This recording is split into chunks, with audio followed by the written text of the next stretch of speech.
네, 안녕하세요. 반갑습니다. 생글 독서논술 방화본점 생글쌤입니다. 얼마 전에 저희 중학생들을 위해서 공부법 특강을 올렸었어요. 저희 내부 안내용이긴 한데 그것을 보시고 우리 초등학생 어머니들께서 요청이 좀 많이 있으셨어요. 왜 중학생만 올리고 초등학생 건 없냐? 초등학생을 왜 차별하냐? 그래서 초등학생을 위한 공부법도 필요하다. 이제 이런 말씀들을 많이 해주셨는데, 네. 근데 사실 저희 아이들 여기서 공부하면서 제가 이렇게 공부하는 게 좋아, 저렇게 공부하는 게 좋아, 아이들에게 많은 이야기를 하고 있고, 초등학생 단계에서는 그것보다는 교과서를 어떻게 대하는가 굉장히 중요해서 교과서 읽기 시간에 아이들에게 학습법, 공부법에 대한 이 여러 그 잔소리 필요한 이야기들이 많이 나오고 있어요. 그래서 별도의 특강을 만들기보다는 그것보다는 우리 학부모님들을 위해서 아이들 학습을 어떻게 지도하시는 것이 좋을까, 우선 초등 저학년 중심으로 한번 말씀을 나눌까 해서 이렇게 별도의 영상을 찍습니다. 네, 그래서 초등 저학년 두신 어머니들 참고하시는 자료로 한번 살펴보시면 좋겠습니다. 네, 서두가 좀 길었네요. 우선 제일 먼저 제가 이야기를 꺼내는 것은 뇌의 발달 단계가 있다는 사실입니다. 뇌에 대해서 살짝 먼저 정보를 드리면, 네, 뇌 그러면 머릿속에 이제 딱 떠오르시잖아요. 어떻게 생겼는지 쭈글쭈글한 덩어리. 네, 그죠? 그 쭈글쭈글한 그걸 뭐라 그러냐면 대뇌피질이라 그래요. 대뇌피질. 그 대뇌피질에서도 뇌는 하나의 덩어리긴 하지만 그래도 기능적으로 조금 나눠놨을 때 뇌 과학자들이 이렇게 구분을 합니다. 전두엽, 측두엽, 두정엽, 후두엽으로 나눠요. 크게. 네, 전두엽은 앞부분에 있는 맞박 쪽에 있는 거고요. 네, 죄송합니다. 맞박이라는 상스러운 표현을 제가. 네, 측두엽은 그쵸? 옆부분이에요. 또 하나는 이제 두정엽은 이제 그 우리 정수리에 있는 꼭대기에 있는 그것이고, 후두엽은 뒤쪽을 이야기하죠. 각각의 역할이 다르고 무엇보다도 어떤 연령대에 어디가 더 많이 발달하는가가 달라집니다. 네. 그러니까 그 뇌의 기능과 발달 단계를 따져가면서 아이의 공부 학습을 고민하는 것이 보다 과학적인 접근일 것 같습니다. 여기서 오해하면 안 되는 것이, 이게 무슨 기계처럼 1단계는 이거, 2단계는 이거, 하나가 켜지고 하나가 꺼지고 뭐 그런 건 아니에요. 뇌는 하나의 덩어리고 서로 연결돼서 영향을 주고 받으면서 성장해 갑니다. 예를 들자면 두정엽의 역할은 공간지각, 운동 이런 쪽이거든요. 그러니까 두정엽은 뭔가 그 학습과는 관련이 없을 것 같죠. 근데 전혀 그렇지가 않아요.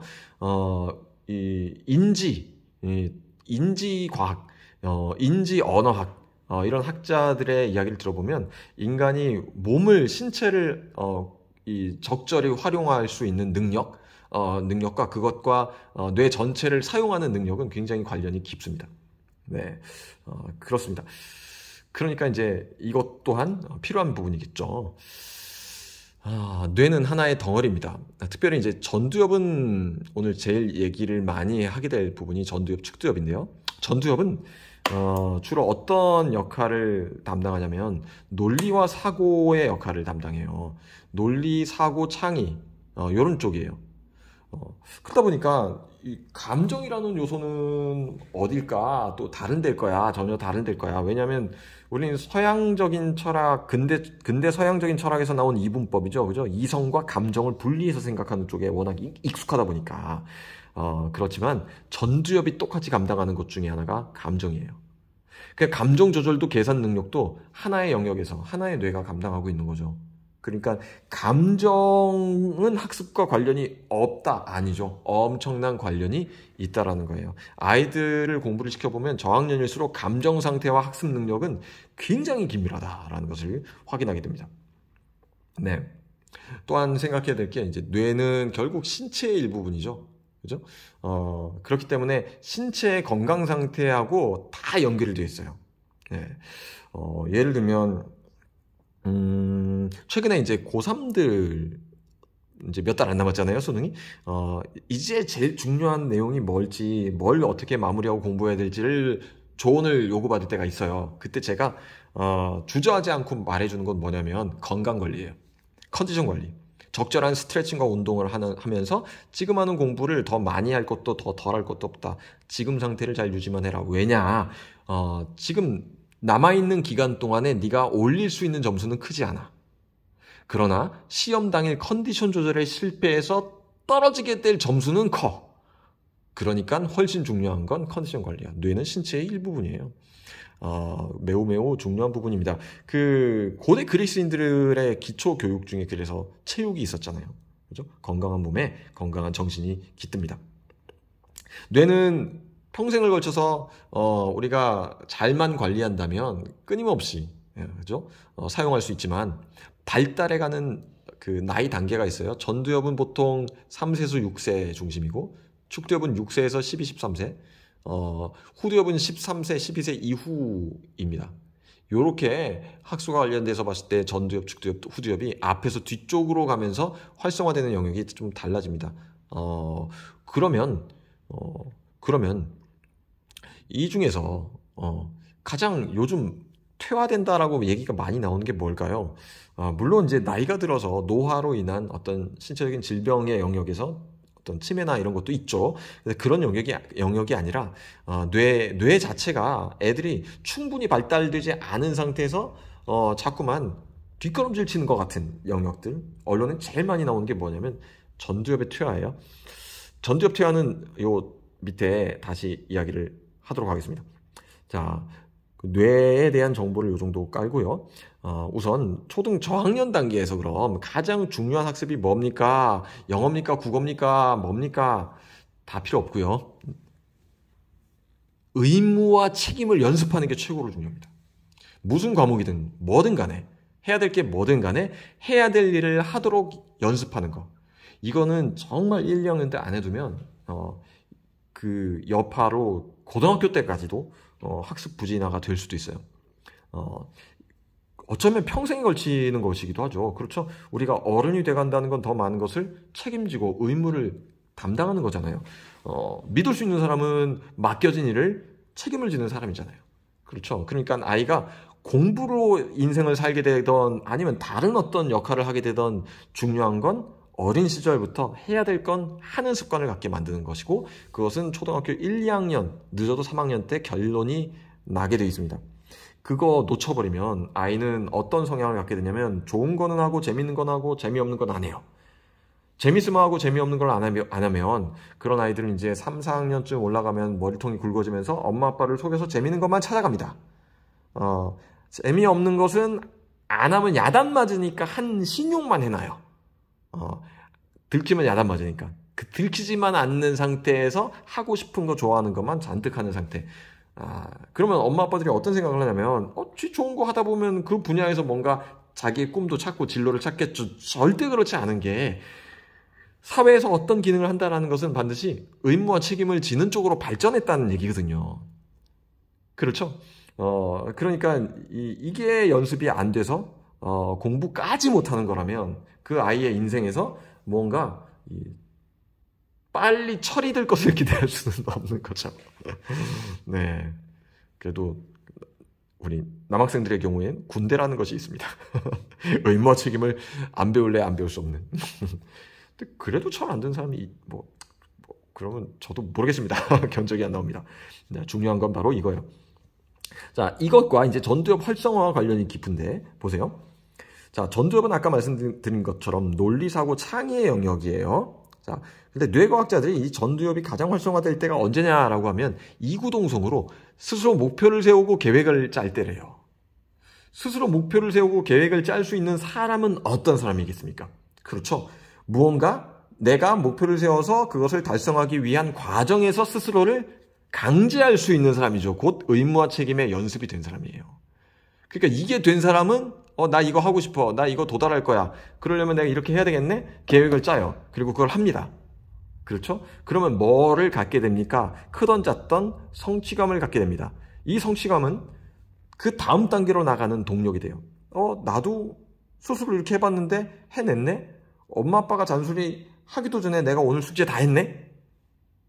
자, 이런 경험이 쌓이면 계속 성장할 수 있습니다. 언제까지요? 평생에 걸쳐서 성장할 수 있어요. 성취감은 자신감으로, 도전정신으로, 창의력으로 계속 끊임없이 밀어댈 거거든요. 그러니까 이것은 어디서 만들어집니까? 아주 간단한 요 훈련이죠. 이 간단한 훈련, 그 다음에 이 전두엽을 활성화하는 목표와 계획. 그러면 이것이 방해받지만 않는다면, 그렇죠? 이상적으로 말씀드리면 이것이 방해받지만 않는다면 아이는 계속해서 성장해 갈 수 있을 것이다. 말씀을 드릴 수 있습니다. 자, 그 다음 단계가 뭐냐면 이제 측두엽이에요. 측두엽은 이 6, 7세에서 12, 13세에 걸쳐서 발달하는 그런 뇌의 부분이고 가장 중요하게 담당하는 것은 언어의 영역입니다. 그러니까 초등학교 6학년, 중학교 1학년 때까지 형성된 언어 능력이 그 아이 평생을 좌우하는 거예요. 자, 그런데 이것은 측두엽은 전두엽과 떨어져, 뭐 레고 블록처럼 떨어져 있는 게 아니잖아요. 그죠? 그러니까 전두엽이 퇴보되면 측두엽도 활성화되기가 어렵다예요. 그래서 여기에 제가 측두엽 발달 시기를 놓치는 이유에 전두엽 퇴보를 썼습니다. 자, 그럼 전두엽 퇴보는 언제 일어납니까? 강요된 학습이에요. 강요된 학습. 그러니까 내가 스스로 뭔가를 하는 게 아니라 이 외부에서부터 주어져서 스트레스로 주어지는 해야 되는 의무들. 자, 그러니까 아까 말씀드린 아이들에게 의무를 연습시키는 것과 강요된 학습이 되지 않게 하는 것 사이에 굉장히 중요한 균형, 그 감각이 필요하겠죠.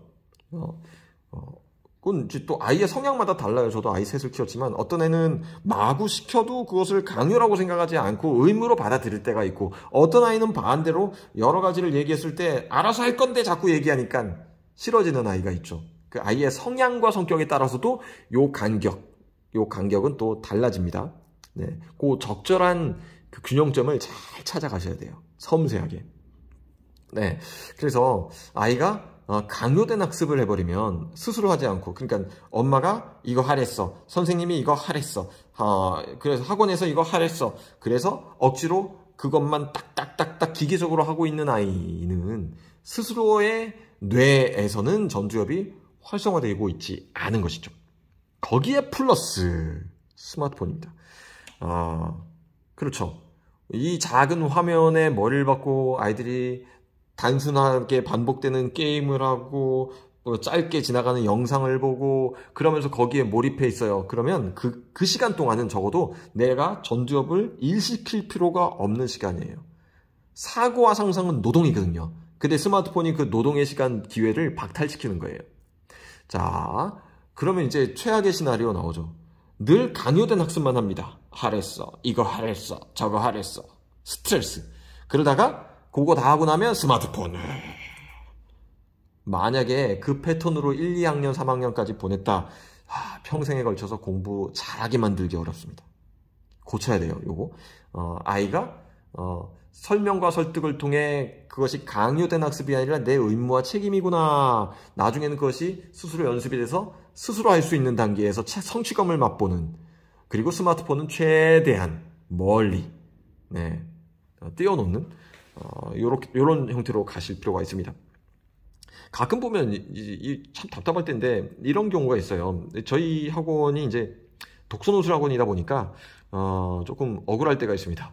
영어 수학에 늘 밀려요. 영어 수학은 일주일에 2-3번 당연히 가는 건데 독서노술은 한 번만 보내죠. 그러면 일주일에 한 번 2시간 앉아서 여기 있는 시간 동안에 최대한의 것을 아이들이 받아갈 수 있도록 저희 선생님들이 노력을 하겠지만, 그러나 일주일에 2시간 여기 있는 것과 하루에 3시간씩 스마트폰 보는 것이 합쳐진다면 여기서 갖는 독서 경험이 아이들에게 학습 증진에 크게 도움이 안 될 수도 있어요. 그렇죠?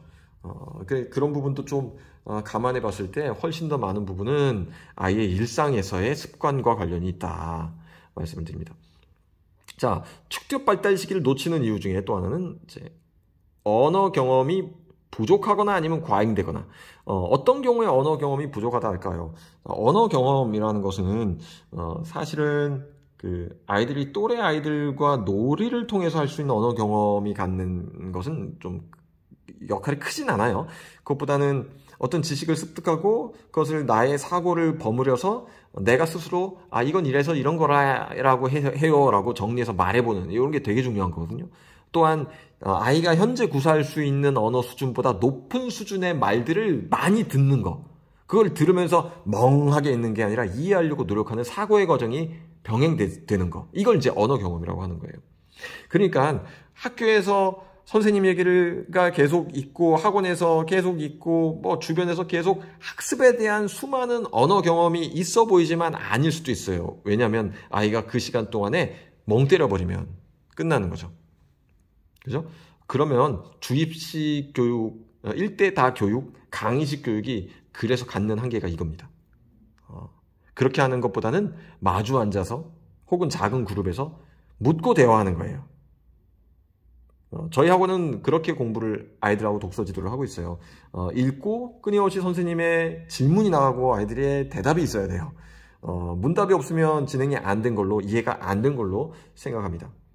그래서 수업 시간이 시끄럽습니다. 선생님도 말을 많이 하고 아이들도 말을 많이 합니다. 그 굉장히 좋은 언어 경험인 거죠. 아이들은 어른과 대화를 통해서 굉장히 풍부한 언어적인 향상이 일어납니다.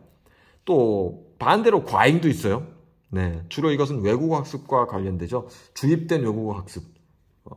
아직 모국어 단계도 충분히 발달되지 않은 상태에서 끊임없이 하루에 몇 시간씩 억지로 하는 외국어 학습이 주어졌을 때 아이의 그 축두엽 발달에 오히려 장애 요인이 됩니다.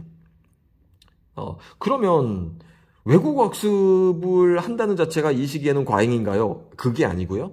오히려 그렇기 때문에 그 시기에 적절한 외국어 교육이 적합한 나이긴 해요. 그러니까 초등학교 과정이 영어 교육을 시작하기에 가장 좋은 시기이긴 합니다. 근데 중요한 건 적절함을 찾아가는 거예요.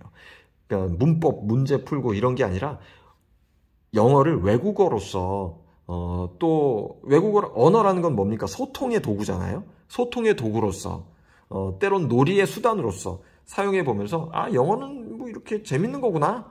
또 영어를 알게 되면 또 영어로 된 책들을 읽으면서 또 다른 놀이가 거기에 주어지고 또 다른 이야기가 거기에 주어지고 그러한 형태로 영어를 공부하는 것은 좋습니다. 그런데 초등학생을 앉혀놓고 고등학교 수능 영어를 하고 있다. 그거는 아이의 축두엽 발달도 막을 뿐더러 영어와 담을 쌓게 만드는 그런 일이 될 거라고 아주 확신합니다. 그래요. 또 하나는 이 시기에 그래서 부모가 많이 대화를 해야 돼요. 책을 읽으면서도 많이 대화하지만 평상시에 초등학교 단계에 아이의 말을 경청해 주기도 하고 아이에게 뭔가를 말하도록 질문을 해보기도 하고 명령보다는 설명과 설득을 통해서 이거 되게 중요합니다. 그래서 아이에게 뭔가를 의무를 지운다고 했을 때도 왜 네가 이걸 해야 되냐면 설명을 해주는 거죠. 그 다음에 너는 어떻게 생각해? 물어보는 거예요. 그래서 스스로의 동의를 거쳐서 그 행위까지 나갈 수 있게 하는 것. 네, 그 과정에서 설명과 설득, 명령이 아니라 일방적인 이 상호적인 그 대화의 설명과 설득이 이 축두엽 발달직 굉장히 중요하다 하겠습니다. 그리고 두말하면 잔소리죠. 그렇죠? 최고의 언어 경험은 맞습니다. 독서입니다. 일상에 쓰지 않는 수많은 말과 이야기들이 책 속에 있기 때문이죠. 그렇다면 이제 독서를 통해 언어 경험을 끌어올리려면 어떻게 되냐? 아이 수준에서 사용하는 또 읽을 수 있는 내용보다 조금씩 어려워지는 단계로 발전해 갈 필요가 있어요. 끌어올려줘야 돼요. 그러니까 예를 들어서 초등학교 5, 6학년 아이를 어린이 도서관 보내놓는단 말이에요. 그럼 아이가 2시간 책을 읽고 오기로 했어요. 엄마한테. 읽고 왔어요. 뭐 읽고 왔니? 놀랍게도 글밥 몇 개 안 되는 그림 동화 잔뜩 읽고 올 가능성이 제 경험상 80%입니다. 왜 그럴까요? 쉽거든요. 글 많고 모르는 단어 하나씩 튀어나오고 뭔가 이해하려면 노력을 해야 되는 것은 귀찮은 일이에요. 그 귀찮은 일을 사실은 해내면서 늘어나는 게 이 언어 능력인 건데 그 단계로 아이들이 나가지 못하죠. 네, 그러니까 독서력이 증진되지 않은 상태에서는 언어 경험 자체를 끌어올리는 데는 큰 한계가 있습니다. 네, 이거 어떻게 해야 됩니까? 그렇죠. 같이 책을 읽고 대화를 해주세요. 제가 생글 보내라고 말씀드릴 줄 알았죠? 그 말씀도 드리고 싶지만, 최고의 독서 논술 지도사는 제가 생각했을 땐 초등학교 1, 2학년 과정 정도에서는 어머니가 하시면 제일 좋아요. 네, 어머니가 하시면 제일 좋습니다. 어떻게 하면 됩니까? 그림책 같이 읽으세요. 대신에 한 권을 휘리릭 5분 읽고 넘어가지 마시고 묻고 답하면서 풍성한 언어적인 경험을 같이 공유하면서 그 이야기 속에 몰입해서 한 권을 읽는데 15분, 20분이 소요되는 정도로 꼼꼼하게 같이 읽으세요. 어떤 그림책은 어른들의 눈시울을 자극하기도 합니다. 그런 경험들을 아이가 같이 가져가는 거 저학년 나이 때 정말 권장드립니다. 어떤 분들이 그렇게 생각해요. 저희 생글에서 조금 빡빡한 인문 고전들을 주로 다루다 보니까 초등학교 저학년 아이도 보내놓으면 고학년 동화 막 읽어주겠지. 절대 그렇지 않습니다. 저희는 1학년 1학기는 아예 받지 않고요. 학교 적응하라고. 1학년 2학기, 2학년 1학기 그 1년 동안에 그림 동화 150권에서 200권 정도를 읽어요. 방금 말씀드린 것처럼 선생님과 깊이 이야기 속에 들어가서 왁자지껄 대화하면서 이걸 잘 해내야 그 다음 단계로 나갈 수 있어요. 그럼 2학년 2학기, 3학년 1학기 되면 글밥 많은 글 중심의 두꺼운 책으로 굉장히 빠른 속도로 책이 두꺼워지기 시작해요. 그게 충분히 소화가 될 수 있는 그 도움닫기가 바로 그림 동화를 언어적 경험으로 가져가는 데 있습니다. 네, 어려우시면 맡겨주실 거예요. 네. 그래서 독서를 통한 언어적 경험을 끌어올리는 것 너무 중요합니다. 이렇게 해서 전두엽에서 축두엽으로 그 다음에는 이제 후두엽으로 넘어가는데 축두엽은 이제 그 청각과 언어 쪽이라면 후두는 시각 쪽이죠. 그렇죠. 그렇다 보니까 12살, 13살 나이쯤 되면 보이는 것에 민감해지기 시작하죠. 자신의 외모, 옷차림, 색깔, 모양, 디자인 다 따지기 시작하죠. 피곤해지는 나이고, 네, 등골 브레이커 브랜드와 만나게 되는 나이이기도 하죠. 네, 고단계 아이들에 대한 지도는, 네, 제가 아까 말씀드렸던 것처럼 중학생들 공부법으로 대체할 수 있기 때문에 그거는 제가 생략하고요. 초등 저학년 혹은 중학년 단계에서 공부 외적인, 학습 외적인 환경에 대한 이야기만 조금 마저 드리고 마무리하겠습니다. 공부라는 것 자체를 너무 지식과 기술을 습득하는 쪽으로 가져갈 필요가 없어요. 중고등학교 때는 그렇게 가야 돼요. 그러나 초등학교 단계에서는 공부라는 것은 종합적인 겁니다. 네. 눈에 보이고 만져지고 관계하는 모든 것이 공부예요. 네. 그러니까 지식 습득은 공부의 표면에 불과하다. 모든 것이 공부이다. 나와 세상의 모든 관계가 곧 공부입니다. 학습은 관계이고, 그런데 관계는 부모가 물려준 습관이라는 겁니다. 그러니까 엄마 아빠가 타자와 어떻게 관계하는가, 세상과 어떻게 관계하는가, 자기 자신과 어떻게 관계하는가, 그걸 보면서 아이는 그걸 모방하게 돼 있어요. 중고등학생 나이가 되면 오히려 반대로 엄마 아빠를 모방하는 것과 반대 방향으로 가죠. 그런데 초등학생 나이는 엄마 아빠를 모방하면서 발전합니다. 말습관도 모방하고 생활 패턴도 모방하고 그래요. 생각도 닮아가고 그렇습니다. 그렇기 때문에 엄마 아빠가 여기서 좋은 관계의 습관을 가져갈 필요가 있죠. 네.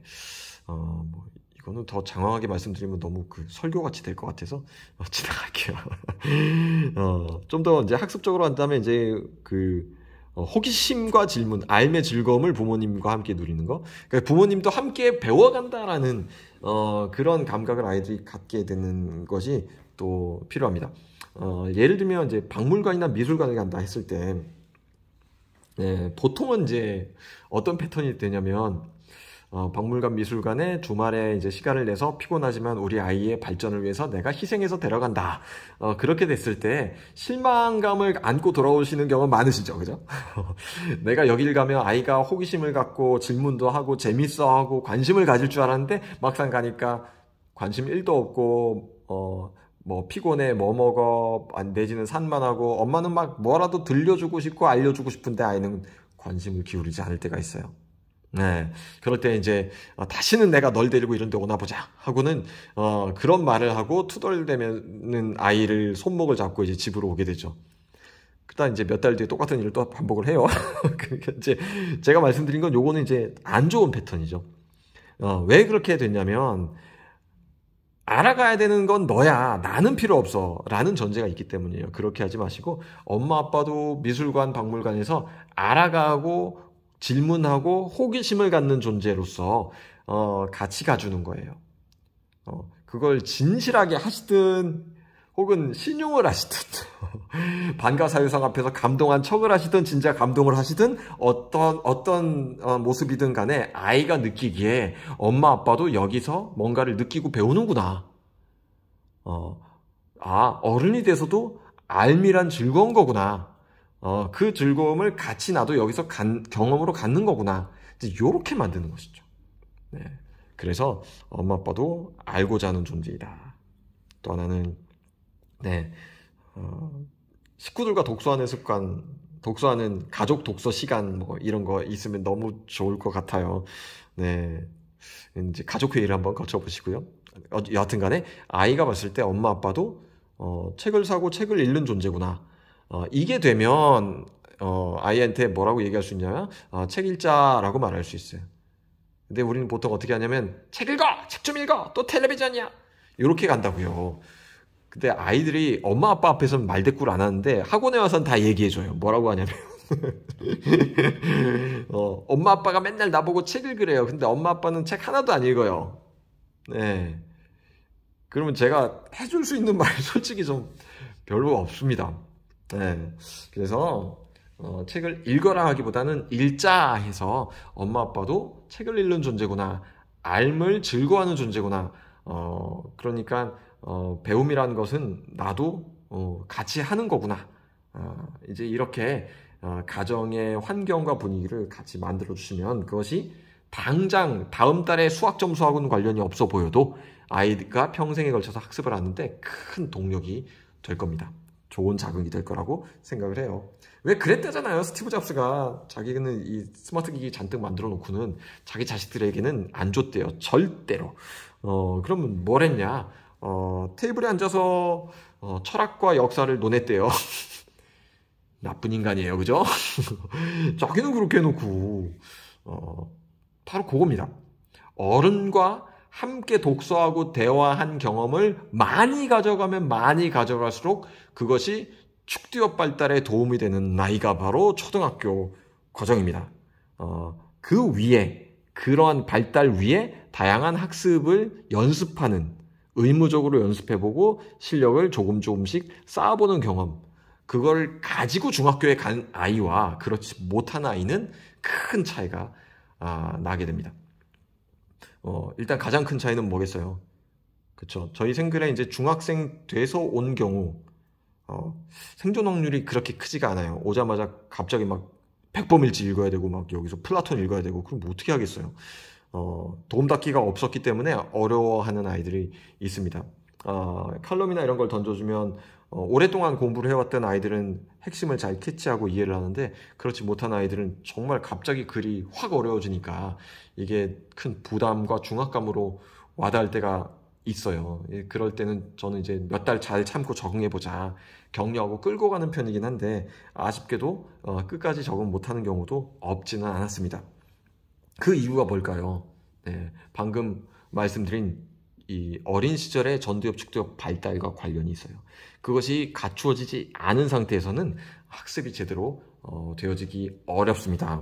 그래서 초등학생들을 어떻게 학습을 지도해야 되나요? 국어 어떻게 할까요? 영어 어떻게 할까요? 수학 어떻게 할까요? 그게 아니라 아이의 발달 단계에 맞춰서 초등학교 단계에서는 이런 것들이 중요합니다라는 말씀을 드립니다.